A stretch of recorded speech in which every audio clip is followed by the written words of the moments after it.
Spider-Man always... Not always.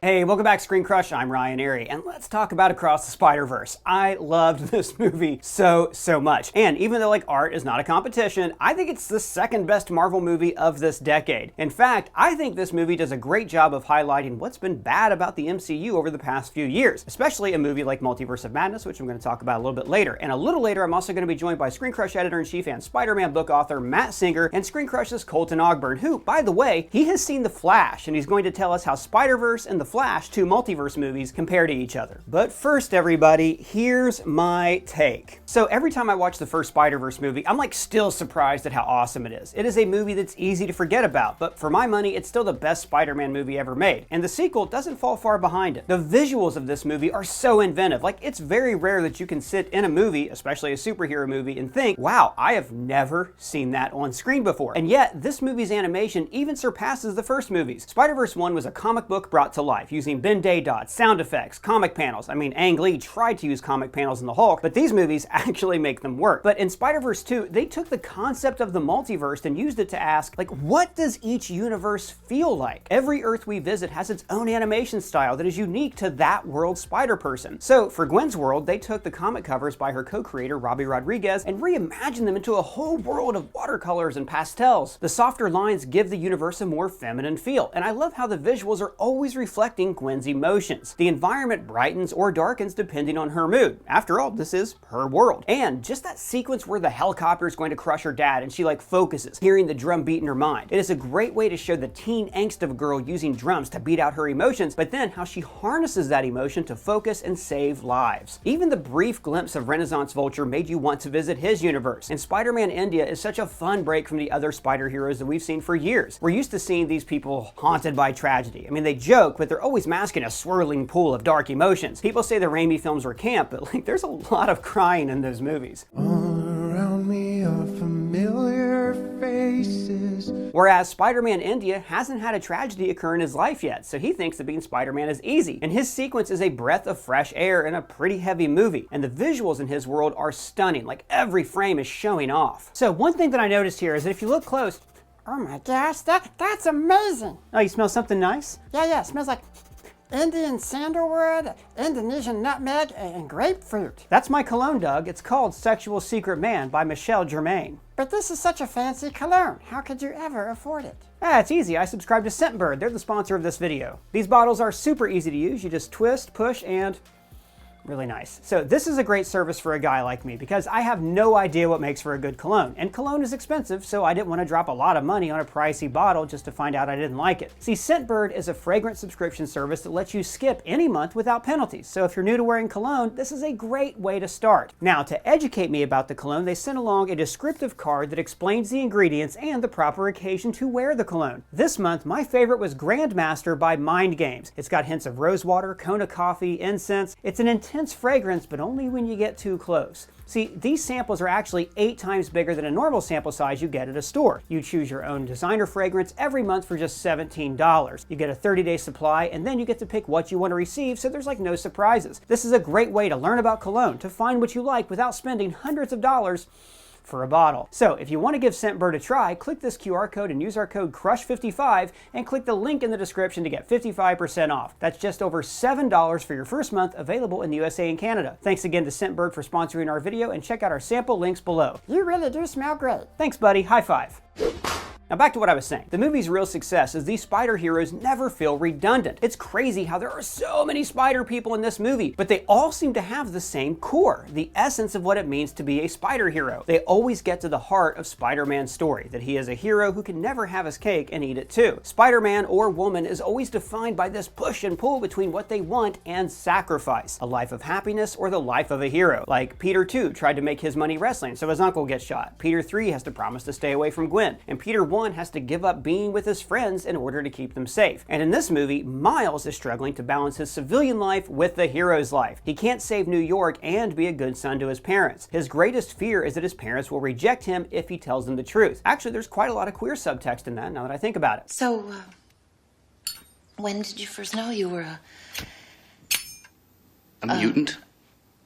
And by the way, everybody, I just want to thank you for watching and supporting our channel. We have this awesome new Doug as Spidey pointing meme that is available at our merch store at shopzeroedition.com, where we have tons of other cool merch. Also, you can subscribe to us on TikTok or Insta, where we have brand new videos that you can't see on YouTube, and we have a podcast that's currently uploaded on iTunes and Spotify and all the different things. So thanks again, back to what I was saying. So the movie takes this classic Spider-Man push and pull between private and public life, and they make it unique to Miles and his story. The MCU has mostly abandoned this idea of superheroes and secret identities, but this idea is central to Spider-Man's story. In the comics, we've seen an era when Peter becomes Spider-Man full-time, and he quickly gets like very dark and very violent. See, this public and private half of Spider-Man balance each other out, and this movie perfectly nails this balance. Early in the film, it's an internal struggle, but later in the movie, it becomes a literal struggle. Miles has to let his father die to save the multiverse, to choose his duty as Spider-Man over his own family's life. Now, I don't think this movie is perfect, and I don't like it as much as the original. For starters, it's pretty darn long. I feel like there's a lot of unnecessary build-up when he gets to Earth 42, when the computer screen here right before he leaves clearly says he's going to Earth 42. And as a huge fan of Spider-Man 2099, I wasn't thrilled with how he's used as just another villain in this movie. Miguel O'Hara's future is supposed to be cyberpunk, dystopian, but this version lives in a society if meme. Miguel in the comics is a loner who I doubt would ever lead a group of spider people, but like maybe I'm nitpicking here. I just want to see the version of Spider-Man 2099 that I love put on the big screen. But no matter what, you have to admit that this movie is so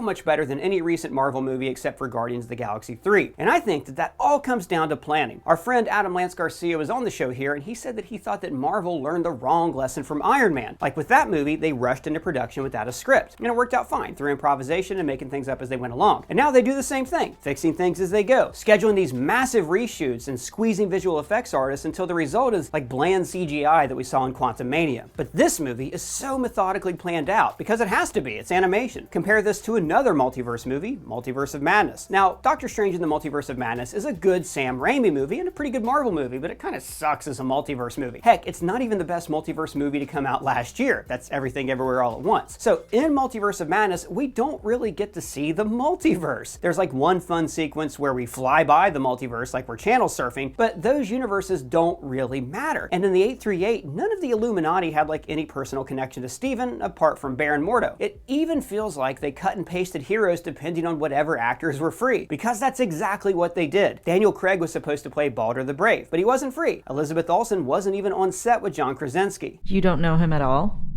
I don't think so. No, I've never met him. When you're changing so much of the movie on the fly, it gets harder to make an emotional connection with the heroes. And look, I love Marvel, love the MCU, and I think that they've course corrected some of their problems. There are rumors that former Disney CEO Bob Chapek forced Marvel to create more and more series for Disney+, which seemed like a panic move after COVID shut down movie theaters for so long.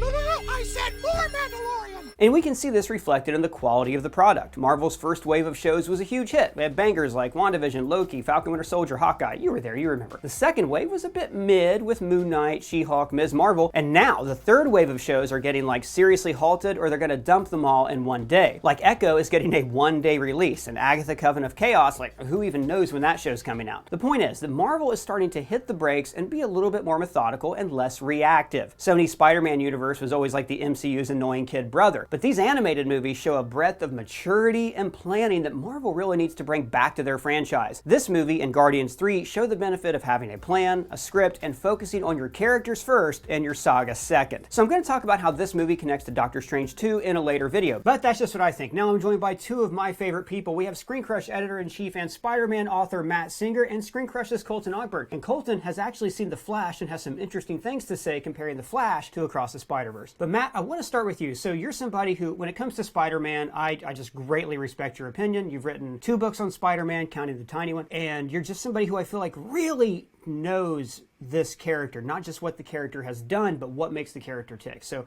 I want to hear from you about, your thoughts on this movie, comparison to the first one, and most of all, like, did it work as a Spider-Man film? Oh, it certainly works. I mean, the only thing I think you can really knock the movie for is, it is half a movie. It's half a story, and, it does feel that way. And there's a couple of scenes that I feel like, maybe they could have trimmed down a little bit. I mean, I don't think it's possible to have made this plus the next movie into a single movie without it being, I don't know, a 4-hour epic, which I would have absolutely watched and probably enjoyed if they had done that. So, I mean, it's sort of it's like a catch-22. Like, I don't know what they could have necessarily done to alleviate that. It does feel, like it's sort of half of a story. But I felt like it was an incredibly compelling and successful and beautiful and imaginative and creative half of a story. And I had a great time watching it. I've seen it twice. I took my daughter to see it this weekend because she really likes the first movie. She enjoyed it too. She's a little confused about that last act. There was a lot of trying to explain physics to a 7-year-old in multiple dimensions. That got a little thorny, but she really liked it, and she hasn't stopped playing with her and my Spider-Man toys since the movie ended. So I would call it a big success overall. And just for the parents watching, your daughter is 7 now? I have 2 daughters. This one is 7, so she's a little older. Yeah, and I think it might. I'm not sure if it's rated PG or PG-13, but yeah, she handled it fine. It really, it's definitely like the multiversal aspect is something that I don't think little kids can fully wrap their heads around without some sort of grown up there explaining it. But it's not really like a scary movie or anything like that. It's definitely. Well, a lot of adults can't even handle. No, a lot of adults can't handle the multiversal aspect. Like it's getting confusing for everybody at this point. So I don't blame.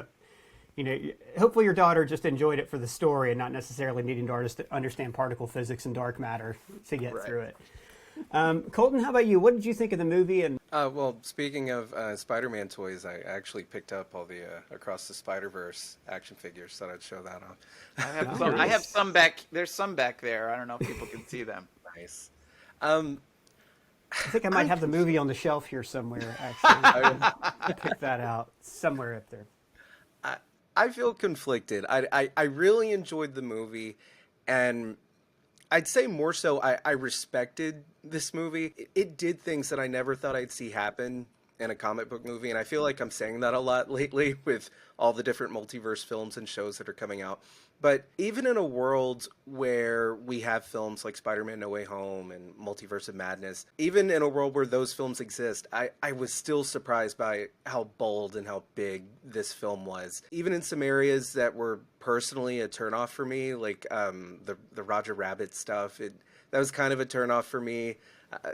Just Roger Rabbit stuff? Yeah, like the live action, characters in the animated world. I won't get into that. I worry about the implications of what that means. So what happens when a live action character meets a cartoon? How do you interpret that? I like the idea of if Miles were to ever meet Tom Holland, they wouldn't be aware that they look different. Kind of how Star Wars does it with... You never hear Obi-Wan say, "Oh, I was a cartoon the same as your father." You don't hear that kind of thing. Yeah. So, well, hold on. You've dipped your toe into this, so now I feel like I have to kind of take a side journey here, and let's work out the universe logic here. So in What If, right, we see these characters who I'm pretty sure aren't purely animated universe characters, but in Multiverse of Madness, they do pass through a universe where everything is animated. Mm-hmm. Also, in Spider-Verse, we see Gwen in her universe looks very different from how she does in Miles' universe. She's painted like those Robbie Rodriguez covers that I talked about earlier. Whereas when she goes to Miles, she's sort of like rendered in that world style, like Ben Day style. So I think that it's not that everybody is either an animated character or a live action character or whatever, that they're just shown in different ways when they're in different universes. So if Tom Holland went to Miles' universe, he would be animated and, like you said, wouldn't notice the difference. But the reason Donald Glover looks regular and the reason why the movie flashbacks are still there is because, like, Donald Glover is encased in a cell that keeps him inside of, like, his own confined universe. There, how's that for a justification? Does that work? That's a very good justification. I still don't like it, though. But, yeah, if you had to explain it away, yeah, that works. Yeah, well, not to be contrarian. I mean, it's a really good movie. I hate to be the guy that's like, it was all right. I don't know. It was a good movie. I saw a lot of reviews, before it came out. People were just acting like, it was the Second Coming type of movie. And then when I saw it, I was like, yeah, it's good. But to kind of echo what Matt said, it's long. It's really long. I also when thinking about, okay, well, what could they have cut? I was also kind of met with the, well, I don't know what they could have cut. I mean, it seemed, while it was a long movie, it felt also like a tight movie. Like they took out all the fat. So if you were to ask me, well, what specifically should they have taken out? I don't have an answer. It just felt a little long. It felt a little drawn out. And yeah, it's very much so a part one. It's an incomplete story. So that kind of bothered me a little bit. And one of the things I love about Spider-Man, not just Spider-Man movies, Spider-Man stories, the story of Peter Parker, and I didn't write the book on Spider-Man like Matt, so he would know better than me. But the Spider-Man, From Amazing to Spectacular by Matt Singer, available on Amazon and at bookstores today. Thank you. Yes, your residual check is in the mail, Ryan. Thank you very much. But the story of Peter Parker and Spider-Man is really at its core. There's a lot of crazy stuff going on around him. He's fighting scientists that have turned into lizards and have giant mechanical arms. But at the core of the story, it's about Peter Parker and his struggles and trying to balance his life and stuff like that. And I feel like Across the Spider-Verse did that with Miles. It's a big multiversal movie, but it focused on just the personal struggles of Miles trying to feel accepted and find his place in the world. I loved all that, but I feel like they didn't balance it well. I feel like the sheer scale of this movie and the multiverse and all the spider people, I feel like it may have overshadowed Miles' story a little bit. And granted, I've only seen the movie one time. I'd like to see it again before I have like a definitive opinion on that. But as of right now, that's how I feel. I think that the issue is that Colton is talking about is that it really I don't think it is imbalanced so much as it is sort of like compartmentalized. You know, they really spend a lot of time on Miles and his parents and Gwen and her father and all those relationships. You know, it's like almost, I would guess, I didn't time it, but it feels like it's almost like an hour of the movie is about that. But then once they sort of go to Mumbattan and then Spider-Man 2099's Nueva York, I mean, they're just not in that part of the movie. They're physically not available, and they don't really cut back to them and what they're doing. So I think that's sort of the issue that you're talking about. It's I think that there's a lot of character stuff in the movie. If you are a reader who reads Spider-Man 4, Peter and Miles and Gwen, as much as you're reading for cool action, I think the movie has a lot of both. It's a lot of the character stuff is front-loaded, and then a lot of the action is more towards the back half. I think that's very fair to say, even if you enjoy the movie. I find it hard to argue with that aspect. I would agree, because come the end of the film, when Gwen goes back home, or and Miles has his situation with his parents, it feels like all of that was so long ago at the beginning of the film. Is kind of how I felt on that. Colton earlier was talking about the essence of Peter Parker, things like that. Matt, one thing I thought this movie did great is, and I had to be careful with my wording in the scripts I've written, is it wasn't just about Peter Parker. It was about Gwen and Miles. Her first line says, let's do things differently this time. One thing I love, though, is that it took these different characters but kept the core of what makes Spider-Man Spider-Man. Earlier I talked about the duality, having your cake, eating it too. How do you think the movie did as far as bringing that aspect of the Spider-Man-ness, or what defines the character, into these other characters, and did it make us care as much about Miles and Gwen as we typically do about Peter Parker? Well, that's an interesting question, because I feel like I haven't fully even wrapped my head around that aspect of the movie after 2 viewings. That was really something that really jumped out at me the first time, and then when I went back and saw it again this weekend with my daughter, and I wasn't explaining things to her, okay, this is, the moments where I wasn't doing that, this is the stuff that I was really trying to explain to myself. All of the stuff involving the canon, and the fact that, they don't call it fixing the timeline. There's no sacred timeline. There's no, we have to protect history, or it's all the canon. These are canon events. This is the way the story is supposed to be told. And so there's this whole meta aspect to the movie. And maybe I'm not quite answering your question exactly how you asked it, but this is what I was really thinking about, right? Is the idea that, we had Peter Parker, who, we all love, and for 50 years or whatever, he was essentially the only Spider-Man. And his stories were told in a very specific way, and there's something beautiful and perfect about them. That's why they were told so many times. They worked so perfectly. But that we have all these other Spider-Men now, and their stories may not necessarily need or want to be told in that specific way. And that's sort of like what we're watching unfold in that second half of the movie, where you have Spider-Man 2099, and maybe this would almost work better if instead of Spider-Man 2099, like it was a different Peter Parker, like an older Peter Parker or something. Maybe would make more sense. I'm literally thinking about this as I'm saying it. I hadn't even considered this before. I actually agree, by the way. I think that would have been... But just the idea that, like, he is like the protector of the canon, and we tell these stories the way that they're supposed to be told, And that the idea that every Spider-Man has to have an ASM 90, the death of George Stacy, the death of Captain Stacy. It happens because it has to happen, and it's always happened. Well, and that's a great comic book, and it's been used in really interesting ways throughout history. But, the idea of Miles, like, struggling against that and wanting to do his own thing, literally, I'm going to do it my own way, and sort of the meta aspect of that, I find really, really interesting.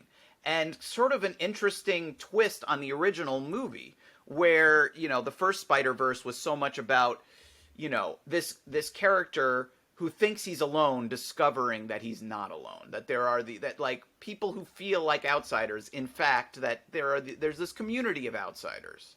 Well, here it's like, even amongst the community of outsiders, this character is still an outsider. And, and even when you think you've found your people, you may not belong, you may disagree, you may not see eye to eye. So all of these ideas, I think, are super interesting. I sort of want to wait and see how they're resolved in the next movie, because there's a lot of ways it could go. There's a lot we could sort of talk about, like, what could happen next. And some of those things could affect the sort of the message and the meaning of all of that, right? What Spider-Man 2099 does. I mean, I think we all imagine eventually he's going to change his mind, right? Probably. And that will have an effect on what all of this means. But for now, it's like a super interesting thing to think about. It's like how this movie thinks about Spider-Man stories and broader stories in general, and franchises, telling a franchise story over decades, telling Marvel stories over that time, telling any story, making a sequel, how you make a sequel. Like, all of that is super interesting to me, and it's like all reflected in all that stuff with the canon and Spider-Man 2099, and sort of my favorite part of the movie to think about, basically. And along with the subtext there is that it's a multiracial Spider-Man of color and a Spider-Woman, and them finding their own place where they don't have to necessarily follow the norms that have been set in place before. That's a brilliant observation. Colton, I want to get kind of your thoughts on something Matt briefly touched on there, which is like the canon and things like that, and how, when you look at this movie, I feel like this movie in a little over 2 hours did the multiverse better than the MCU has in 4 or 5 movies and TV shows as far as explaining it. I think this movie did a much better job of being like, yeah, here's absolute points in time, here's branching timelines, here's the multiverse, and kind of presented the whole thing in one package. Whereas, like, for somebody following the MCU, even somebody following it closely, you would have to watch Loki and Multiverse of Madness and all these other things to, like, get the gist of this. So do you think this movie showed, like, a way forward for how the multiverse story should be told in a franchise? The thing about this movie is that it's a sequel to a multiverse movie. These movies have always been about the multiverse. I mean, it's not, with the MCU, it's a relatively new thing that has an audience, and then you're bringing this new, I hate to say gimmick, but this new thing in that people aren't familiar with. The Spider-Verse movies have always been about the multiverse. And yeah, I think in the first film they did a really good job at just saying, here's the general idea. There are other worlds out there with other spider people, and they explained it really simply, but also detailed. I mean, you understood it, even if you're not like, you know, a nerd like us. You can understand what's going on. And yeah, I think that Across the Spider-Verse did do a good job at just saying, here's the deal. Yeah, you have your big explainer scene, and I really liked how, like Matt said, this is a very meta movie. It's extremely meta, and it's even meta at the part where Miguel is like, do the thing.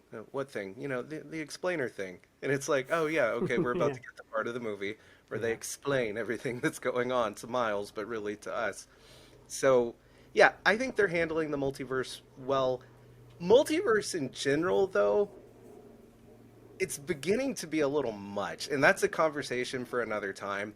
But yes, in a world where everything is multiverse now, MCU's multiverse, DC's doing multiverse, Sony's doing multiverse with their Marvel stuff, I'd say Sony is doing perhaps the best job. Sony animated, because we can't forgive what Sony happened at the animated. end of Morbius. Yes, that's that true. was the worst. Like, look, we can nitpick the MCU all you want. Like, well, is it clear what's the sacred timeline if there's more than one timeline? But what they did at the end of Morbius was unforgivable. You're exactly right, and I actually have written in my notes, I wanted to say, you can tell that Sony Animation and Sony Pictures, they are two different studios, essentially, Very and much you so. can tell very much so, yeah. So just to bring that back around, do you feel like this movie's doing it better than the MCU? Like in a cleaner way, or are you kind of happy with where the MCU's at? Both. I think Across the Spider-Verse perhaps did do it better in terms of in a quick fashion and just explaining it all in a short, you know, span of time in one scene. I think they did that better. But I'm happy with how the MCU has done it. Yeah, it's a little confusing probably. You know, you have to see Loki. Oh, did you see the post-credit scene of Quantumania? Oh, well, did you see Multiverse of Madness? Oh, well, how does that work in Endgame? Yeah, that's all a little much. But with the MCU, I think sometimes when we say, you know, we talk about how, oh, is it too much that you have to see this show or that movie? That's really what the MCU has always been, to be fair. Like, they do culmination films. That's their big thing, is culmination films of all their other movies. So I don't think it's too much for the MCU to ask, hey, watch our shows, watch our movies.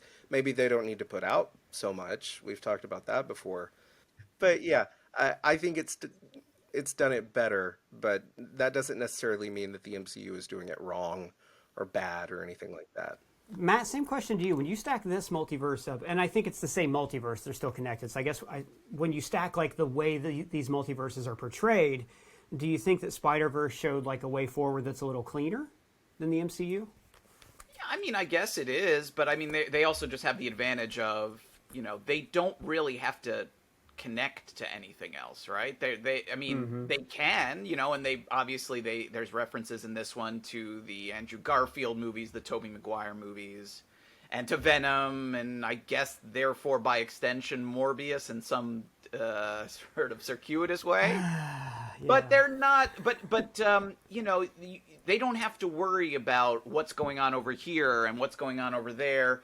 They can sort of take what they want and focus on that, and they don't really have to sweat the other stuff. So they just seem to have a lot more room to kind of play with it and be sort of like playful about, well, here's a Spider-Man who's a cowboy and his Spider-Man who's a horse. Like, and here's a Spider-Man who's the Spider-Mobile if the Spider-Mobile was sentient. Like, that's the sort of stuff that's kind of fun in any multiverse story. Is the kind of that sort of stuff that could never happen within sort of the main continuity. And the thing is with, you know, with the MCU is, yeah, they can kind of do that with like the What If series. I guess that's maybe the closest they get to that.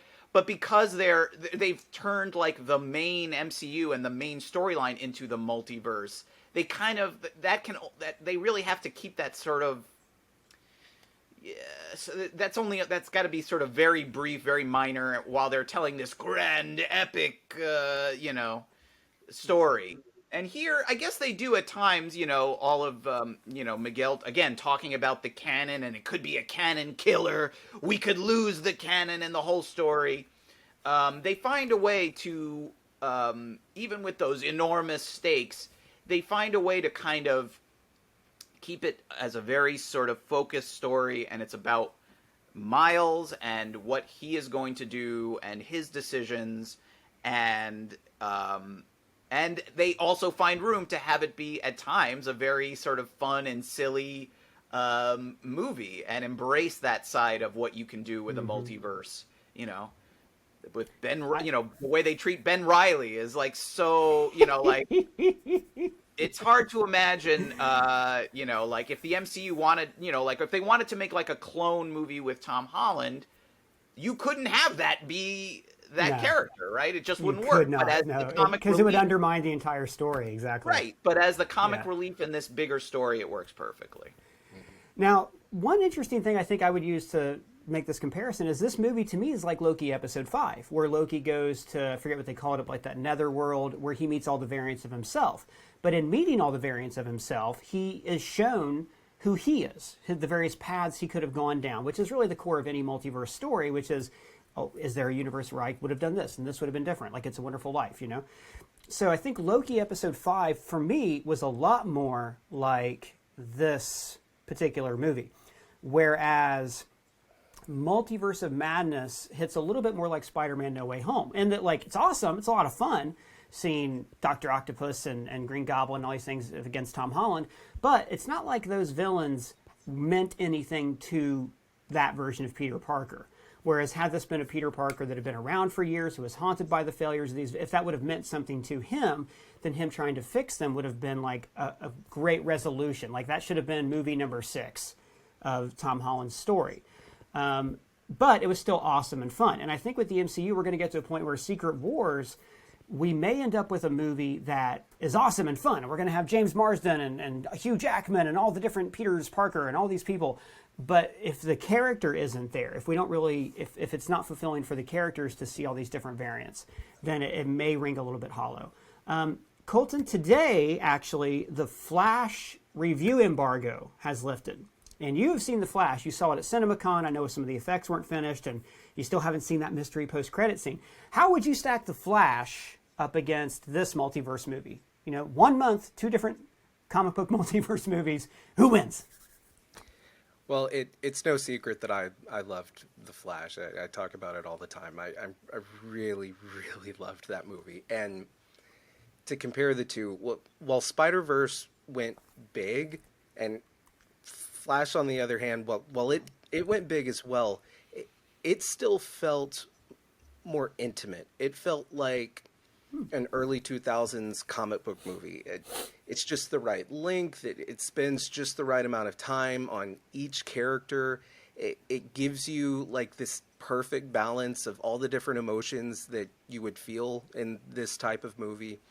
And it's complete. Like we talked about, Across the Spider-Verse is not really a complete story. It's kind of like an Empire Strikes Back. And while I am comparing Flash to Across the Spider-Verse here, I gotta say, Flash feels a lot like a Spider-Man movie to me. It feels specifically like a Sam Raimi Spider-Man movie. And really every hero story has that basic story of balancing your life, your family and your loved ones and your significant other with, the greater good and fighting bad guys and stuff. But I feel like even though every superhero movie kind of has that trope, Spider-Man has that specifically. Like, I feel like Spider-Man is just the perfect example of that kind of story. And I feel like Flash, when I watch Flash, it just feels like a Spider-Man story. And when comparing Across the Spider-Verse to Flash, I guess I could kind of say I feel like Flash did it better. And I know that's kind of weird to say, talking about a DC movie and it's the character of the Flash, but I feel like it hit all the right beats of what I expect to see in a Spider-Man movie. So both of these films have stakes. They're both huge. They both talk about the multiverse and stuff like that. But instead of the multiverse feeling like a gimmick and having no consequences. Across the Spider-Verse tackles that well, but I feel like Flash tackled it even better. You feel the stakes even more so in the Flash. And one of the key things I've heard compliments about on Across the Spider-Verse was, it outdoes the MCU with actually having stakes and consequences for the multiverse. Well, wait till you see Flash. It does it even better. All right, so we're going to leave it there. If you haven't read it yet, Matt Singer's got a great review of Spider-Verse on the Screencrush website. Also, don't forget, he is the author of Spider-Man From Amazing to Spectacular. Matt, where can the people find you? Well, lots of stuff about Spider-Verse, at screencrush.com, and you can follow me on Twitter at Matt Singer. And Colton Ogburn, where can the people find you? You can find me on Twitter at Colton Ogburn, and videos here on Screencrush. And here's all my Spider-Verse action figures I want to show off. And Colton's also a great Twitter follow as well. So thanks again to Scentbird for sponsoring our video. Check out the links below. And guys, we want to know what you think of all this. Let me know your thoughts down in the comments or at me on Twitter. And if it's your first time here, please subscribe, smash that bell for alerts. For Screencrush, I'm Ryan Airy.